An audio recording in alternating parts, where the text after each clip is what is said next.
اب کالج میں college magazine, college broadcast, plays, compering of quiz shows, یہ وہ بہت سارے کام کیے، مگر صرف انگریزی میں۔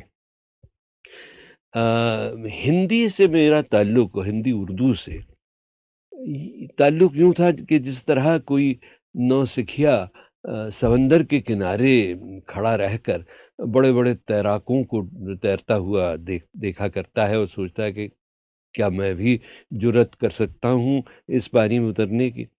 تو میرا جو نالج تھا ان دو بھاشاؤں کا وہ بہت محدود تھا۔ تو بچپن میں نے فارسی تھوڑی سی پڑھی، اردو تھوڑی سی پڑھی، قرآن شریف بھی مولوی صاحب آیا کرتے تھے، کچھ پڑھایا کرتے تھے، تو کوشش بہت کرتے تھے، مجھے پڑھانے کی شوق تو تھا، لیکن اتفاق سے زیادہ پڑھ نہیں پایا، لیکن تھوڑی سی عربی پڑھ لی تھی۔ اب اس کے بعد ہندی بھی تھوڑی سی پڑھی تھی۔ گجراتی میں میری ابتدائی تعلیم ہوئی تھی اور کافی زیادہ گجراتی پڑھی میں نے، یہاں تک کہ میں بولتا، لکھتا اور سوچتا اور گنتا گجراتی میں تھا، اور اب تک گجراتی ہی میں گنتا ہوں۔ تو یہ ہوا کہ یہ کھچڑی بھاشا میری زبان پر چڑھی ہوئی تھی، لیکن لکھت روپ میں جیسے کہتے ہیں اردو اور ہندی سے پالا پڑا۔ وہ یوں پڑا کہ ہماری اماں گاندھی جی کی ششیا تھیں، اور گاندھی جی نے آدیش دیا تھا انہیں کہ بیٹی تم ایک ایسا اخبار شروع کرو جس کے 3 الگ الگ ایشوز ہوں، ایک ہو ہندی یعنی دیوناگری لکھاوٹ میں، ایک اردو لکھاوٹ میں، اور تیسرے ایشو کی لکھاوٹ جو ہے وہ گجراتی ہو، لیکن بھاشا زبان تینوں میں ایک ہی ہو، وہ سادہ سرل ہندوستانی جو کہ عام فہم ہو، جسے سب لوگ بولیں اور سمجھیں۔ تو اس وہ میگزین جو تھا اس کا نام تھا رہبر، اور رہبر شائع ہونے لگا شاید 1940 میں ہمارے گھر سے، اور نہ صرف شائع ہوتا تھا، ایڈٹ ہوتا تھا، بلکہ ایک پریس بھی وہاں چھوٹا سا آ گیا تھا، تو ہم اسے گھر پر ہی چھاپتے تھے، کمپوزنگ ڈپارٹمنٹ میں بھی گھر پہ تھا۔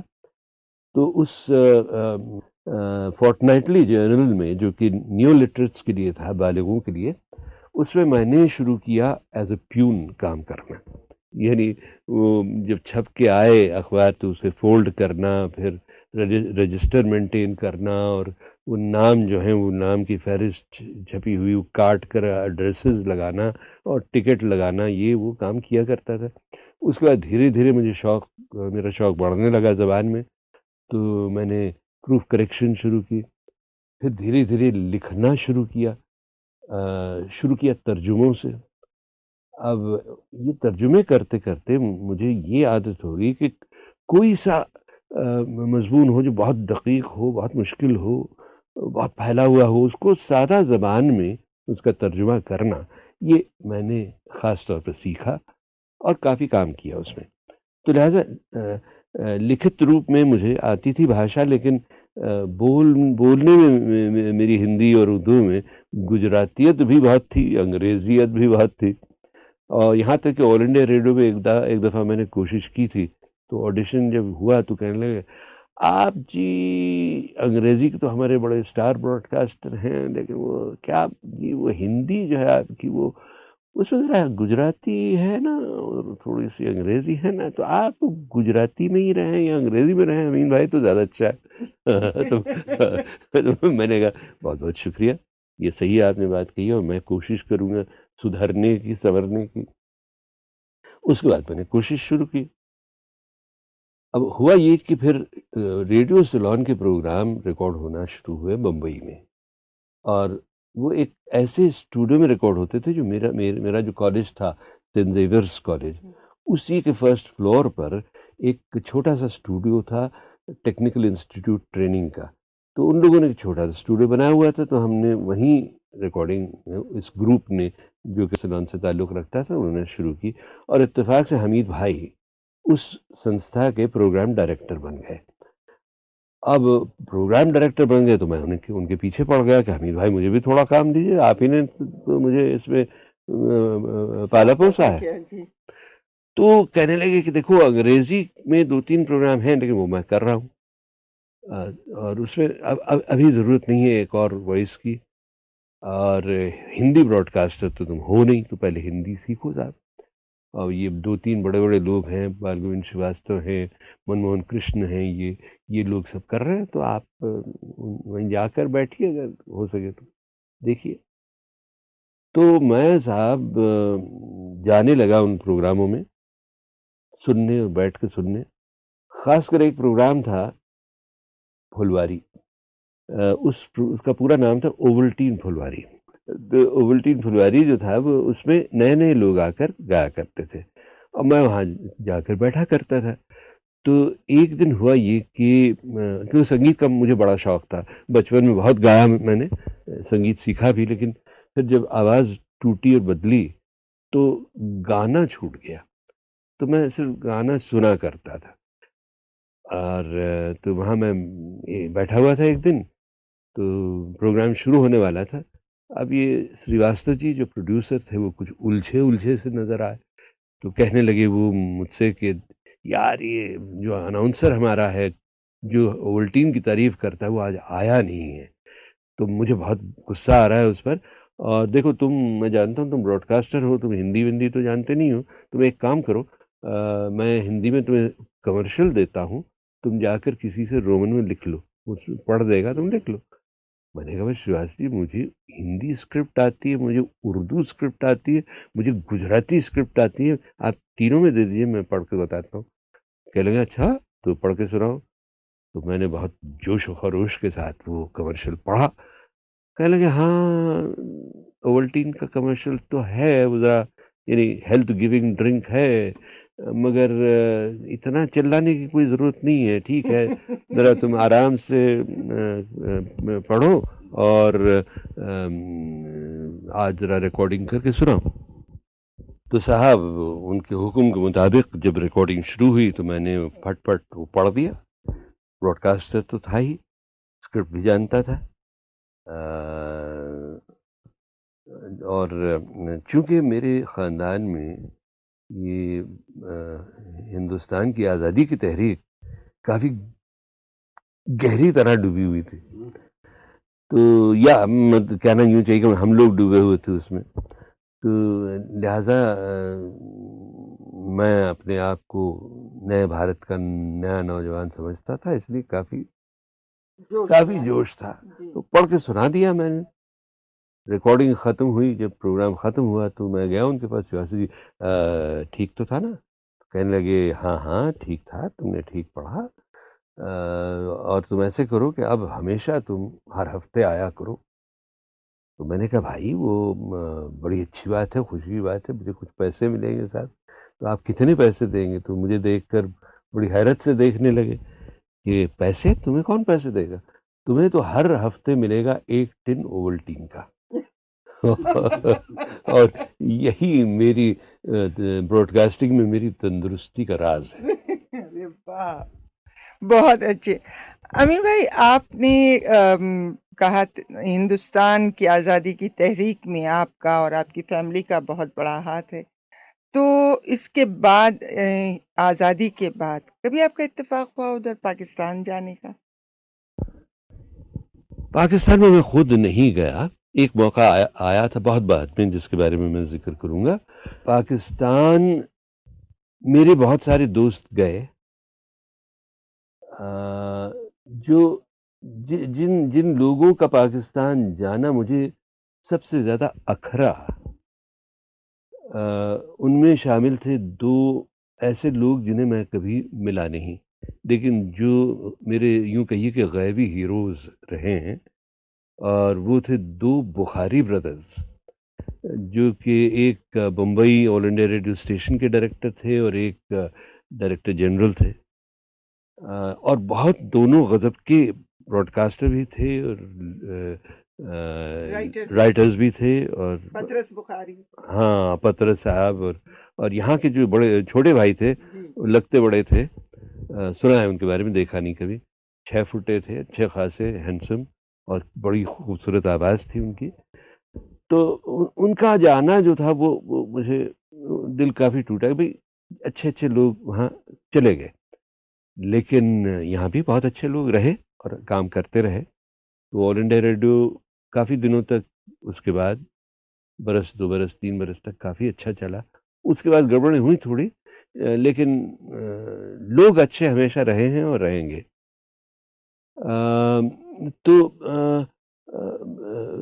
میں یہ کہہ رہا تھا کہ وہاں جانے کا موقع نہیں ہوا. ایک بار ایک ایڈورٹائزنگ کانفرنس کے لیے ہم جانے والے تھے. بہت خوش ہوا میں کہ چلو دیکھیں وہاں جا کر. تو پھر کچھ کسی وجہ سے وہ کینسل ہو گئی اور ہم نہیں جا پائے. دکھ اس بات کا ضرور ہے کہ یہ الگ ہوا ہی کیوں. ایک گھر کا ٹوٹنا بہت خطرناک ہوتا ہے، بہت دونوں حصوں کے لیے برا ہوتا ہے. مگر اب ہو گیا، ہسٹوریکل ہے، اسے کچھ کر تو سکتے نہیں. لیکن یہ ضرور کہہ سکتے ہیں کہ صاحب جو ہمارا کلچر ہے، جو ہماری زبان ہے، وہی پاکستان کی زبان ہے، پاکستان کا کلچر ہے. اگر لوگ مل جائیں تو کیا بات ہے.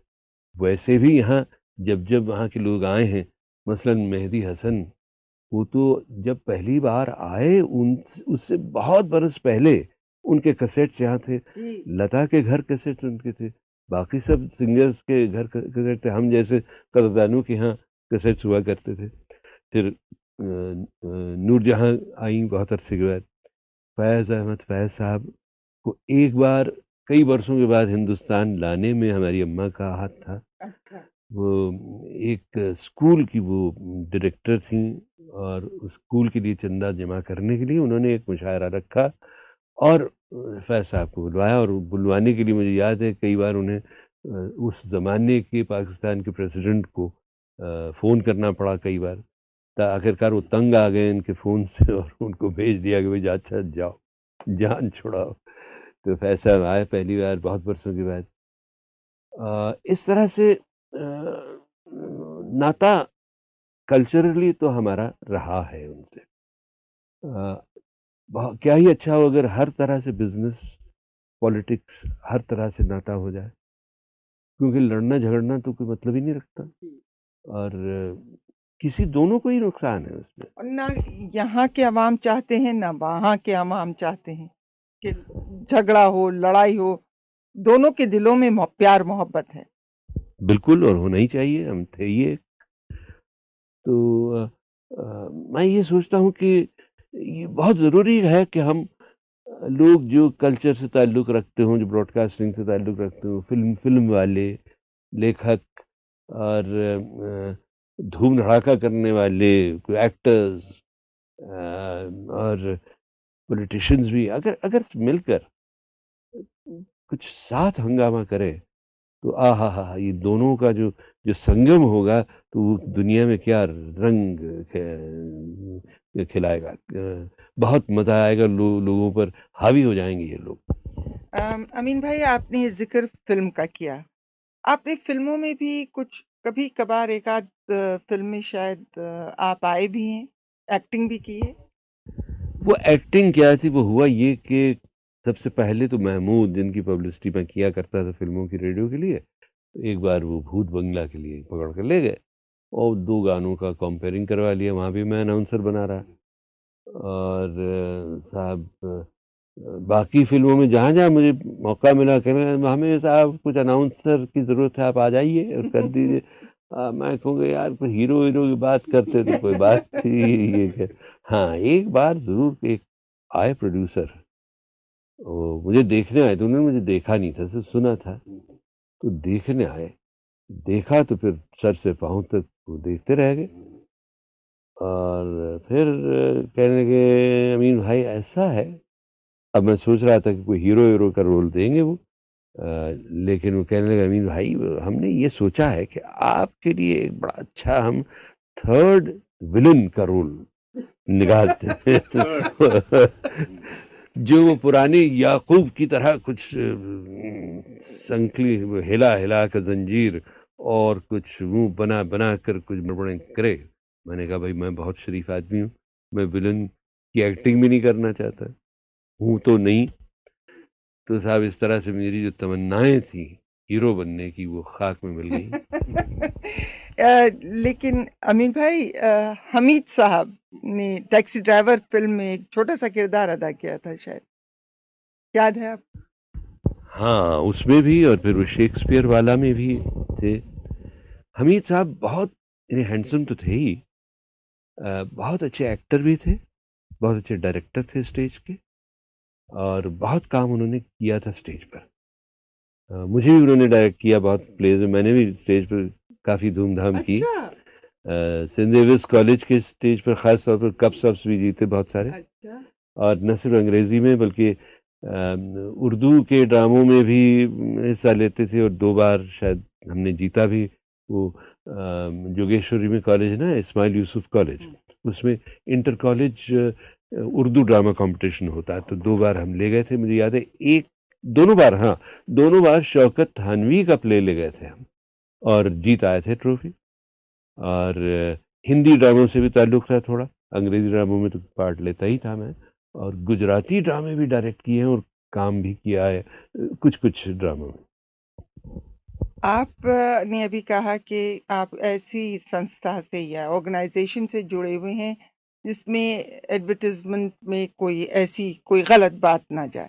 جب آپ کوئی اسپاٹ کرتے ہیں کسی بھی چیز کے لیے، آپ اس کا اشتہار دیتے ہیں یا ایڈورٹائز کرتے ہیں تو اتنے کنونسنگ انداز میں دیتے ہیں، تو آپ سمجھتے ہیں کہ جو بھی پروڈکٹ یا جو بھی چیز کا آپ وہ دیتے ہیں اشتہار، تو وہ صحیح ہوتا ہے؟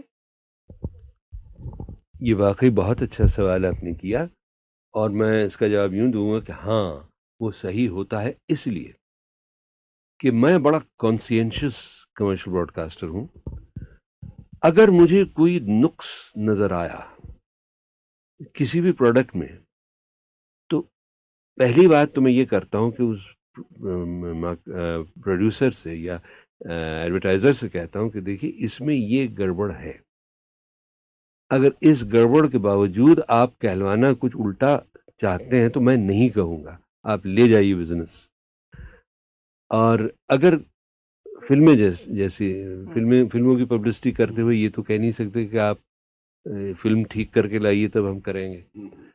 تو فلمیں جو ہوتی ہیں، لیکن میں کوشش کرتا ہوں کہ اگر فلموں کی پبلسٹی کروں تو صرف اس فلم کے اس حصے کی کروں زیادہ تعریف جو کہ واقعی قابل تعریف ہے. اگر اس میں میوزک ویک ہے لیکن کچھ ایکٹنگ اچھی ہے تو میں صرف ایکٹنگ کی تعریف کروں گا. اگر ایکٹنگ اچھی ہے اور ڈائریکشن ویک ہے تو میں ڈائریکشن کا نام نہیں لوں گا. تو اس طرح سے میں علاوہ نام یعنی کریڈٹس بولنے کے، تو اس طرح میں کوشش کرتا ہوں کہ اسی چیز کو ہائی لائٹ کروں جو اچھی واقعی مجھے اچھی لگے، اور جس کے بارے میں میں دل سے کہہ سکوں کہ یہ اچھی ہے. امین بھائی، یہ تو آپ نے بتا دیا کہ آپ جو بھی پروڈکٹ کے بارے میں ایڈورٹائز کرتے ہیں یا اس کا اشتہار دیتے ہیں، تو جب تک آپ خود مطمئن نہ ہو وہ پروڈکٹ آپ اٹھاتے نہیں. لیکن اگر فرض کیجئے کہ ایک ہی قسم کے یعنی ایک چیز کے 3 مختلف برانڈز آپ کے سامنے آ گئے، مثلا ایک ٹوتھ پیسٹ ہے، 3 مختلف کمپنیوں کے لوگ آپ کے پاس آ گئے، تو کیا آپ تینوں کی تعریف کریں گے؟ جہاں تک پروڈکٹس کا سوال ہے، فلموں کو الگ رکھیے، جہاں تک پروڈکٹس کا سوال ہے، میں ایک ٹائپ کے پروڈکٹ مطلب ایک ہی برانڈ نارملی ایڈورٹائز کرتا ہوں. یہ بڑی ایڈورٹائزنگ کمپنیز کی بھی پالیسی یہی ہے کہ اگر ایک ٹوتھ پیسٹ مثلا لیں گے تو دوسرا کوئی ٹوتھ پیسٹ نہیں لیں گے. مجھے کبھی کلائنٹ نے یہ نہیں کہا، جس گیت مالا کے ہمارے کلائنٹ تھے جو برسوں تک میں ان کا کام کرتا رہا، انہوں نے مجھ سے کبھی نہیں کہا کہ بھائی تم ہماری ٹوتھ پیسٹ چھوڑ کر کسی اور کی پبلسٹی کرو. میں نے خود ان سے کہا کہ دیکھیے اگر میں پورا ڈوب کر اس میں کام کر رہا ہوں تو یہ پھر میری ٹوتھ پیسٹ ہو جاتی ہے، آپ کی نہیں رہتی صرف. تو میرا فرض یہ بنتا ہے کہ میں اسی تک محدود رہوں، یہیں پر اسی کا کام کروں. آپ نے چونکہ آپ نے بتایا کہ آپ کا اسٹیج کا بیک گراؤنڈ رہا ہے، اسی لیے جب بھی آپ اسٹیج پہ جاتے ہیں، کوئی لائیو شوز وغیرہ آپ پریزنٹ کرتے ہیں، تو کیا پہلے سے اسکرپٹ لکھتے ہیں کہ اسی وقت آپ کے ذہن میں جو کچھ بھی جوکس ہوئے یا ریپارٹیز ہوئے وہ آ جاتی؟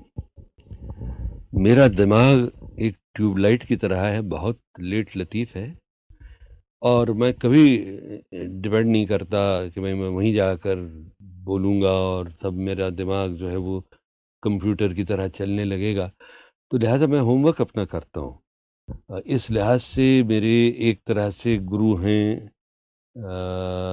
حمید بھائی نہیں، کیونکہ حمید بھائی بہت ہی اچھے یعنی اسپیکر تھے، اور ان کو اگر اسٹیج پر کھڑا کر دیا جائے تو گھنٹوں تک لوگوں کو بنا کسی اسکرپٹ کے انٹرٹین کر سکتے تھے. میں نہیں کر سکتا.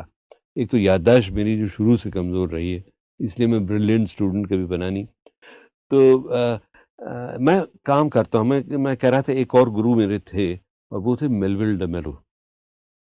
تو جب انہیں گاندھی جی کے فیونرل پر بولنا پڑا، تب تک ان کی ہتیا سے فیونرل تک انہوں نے کافی چیزیں جمع کر لی تھیں، اور وہ سب کاغذات ان کے سامنے تھے، اور وہ اس طرح بولے. کیونکہ اچھا براڈ کاسٹر وہ ہوتا ہے جو اسکرپٹ پڑھے بھی تو لگنا نہیں چاہیے کہ اسکرپٹ پڑھی جا رہی ہے. یہ بہت کم لوگ کر پاتے ہیں، برسوں لگ جاتے ہیں یہ اس پر حاوی ہوتے ہوتے. تو انہوں نے جو کیا مجھے بہت اچھا لگا. اس کے ساتھ کتنا ڈوب کر کہا ہے، کتنا آخری لفظ تک. تو پھر میں نے سوچا کہ صاحب ایسا کرنا چاہیے، اچھی بات. حمید بھائی نے بھی مجھے بہت انکریج کیا کہ پڑھو، کتابیں پڑھو، جوکس پڑھو، کوشش کرو اسٹیج پر بار بار جانے کی، اپنا سٹائل کریٹ کرو. تو لہذا میں نے پریپیئر تو کیا ضرور، کیونکہ جیسے ریڈیو میں تو اسکرپٹ بھی ہوتی ہے کئی بار، کیونکہ ریڈیو میں حمید بھائی نے یہ بھی سکھایا کہ a second is a long time in radio. ایک سیکنڈ بھی ویسٹ نہیں ہونا چاہیے. تو اسٹیج پر بھی یہی حال ہے. اسٹیج پر میں دیکھا کرتا تھا کہ اناؤنسر آتا تھا، کچھ الٹی سیدھی بات کہہ جاتا تھا، اس کے بعد 5 منٹ خاموش. اب صاحب پردہ گرا ہوا ہے، کوئی آیا ہی نہیں رہا ہے، پھر کھلتا تھا، لوگ پریشان ہو جاتے تھے. تو میں نے کوشش یہ کی کہ پروگرام کو جیسے ایک خوبصورت سی چادر بنی جاتی ہے الگ الگ رنگوں کے دھاگوں سے، اسی طرح میں پورا پروگرام یوں بنوں، یوں ویو کروں کہ صاحب شروع سے آخر تک ایک بھی سیکنڈ کہیں خالی نہ رہے. اور اس کے لیے پریپیئر کرنا پڑتا تھا. تھوڑی سی تو حاضر جوابی تو ہوتی تھی، مگر اس کے پیچھے محنت بہت ہوتی تھی. اب جیسے میں بہت سارے بیوٹی کانٹیسٹ کیا کرتا تھا، جس میں ایک تو نوجوان خون تھا، اور پھر اتنی حسین لڑکیاں. سیفٹی وال یہ تھا کہ میری اپنی بیوی بہت خوبصورت تھی اور ماڈل بھی ہوا کرتی تھی اس زمانے میں. تو اس لیے مجھے ان کا اثر تو نہیں ہوتا تھا، لیکن یہ تھا کہ بہت ساری لڑکیاں. اب میں کافی بزی رہتا تھا بمبئی میں. اب یہ جو بیوٹی کانٹیسٹ ہوتے تھے الگ الگ شہروں میں، تو اگر آج کا کانٹیسٹ ہے شام کا، تو صبح میں بمبئی سے چلتا تھا، صبح کے فلائٹ سے. وہاں پہنچتے ہی پہلا کام یہ کرتا تھا کہ تمام لڑکیوں کو ملتا تھا، کیونکہ ایلیمینیشنز راؤنڈ ہوتا تھا وہ. تو جو لڑکی ایلیمینیشن کے راؤنڈ سے نکل کر آتی تھی، میں اس کے ساتھ بیٹھ جاتا تھا. بھائی بتاؤ اپنا نام کیا، ایمبیشن کیا ہے، کیا کرتی ہو، یہ وہ. اس طرح سے سب دیکھ لیتا تھا. لیکن وہاں جانے سے پہلے میں شعر و شاعری اپنی پوری تیار کر لیتا. کون سے اچھے اچھے شعر تھے سب مجھے یاد تھے، اور میرے سامنے لکھے ہوئے بھی رہتے تھے، جوکس بھی لکھے ہوئے رہتے تھے، تاکہ میں برابر فٹ کر سکوں کہ اگر لڑکی کی آنکھیں بڑی اچھی ہے تو میں کہوں کہ نظر جس کی طرف کر کے نگاہیں پھیر لیتی ہو، قیامت تک پھر اس دل کی پریشانی نہیں جاتی. تو اس طرح کی باتیں ہوتی تھی. تو محنت اس میں بڑی کرنی پڑتی تھی. امین بھائی، آپ سے بات کر کے، آپ کے اتنے اچھی باتیں آپ نے بتائی اور اتنے مزے مزے کے قصے سنائے، بہت اچھا لگا. آواز آپ کی سنتے تھے، آج روبرو بیٹھ کے آپ سے باتیں ہوئی، ہمیں بے حد خوشی ہوئی. بہت بہت شکریہ. بہت شکریہ کہ اردو سروس جس کے بارے میں نے بہت سن رکھا تھا، اس میں اتنی اچھی پریزنٹر اناؤنسر نے آ کر میرا انٹرویو لیا. میری واقعی کان میں گھنٹیاں بجنے لگیں، اور بہت بہت خوشی ہوئی. بہت بہت شکریہ.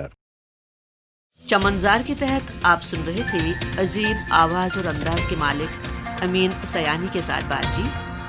شریک گفتگو تھی اردو سروس کی سابق اناؤنسر مریم کاظمی. اس کے ساتھ ہی لیتے ہیں اگلے پروگرام تک آپ سے اجازت. تب تک کے لیے خدا حافظ، شب بخیر، جے ہند.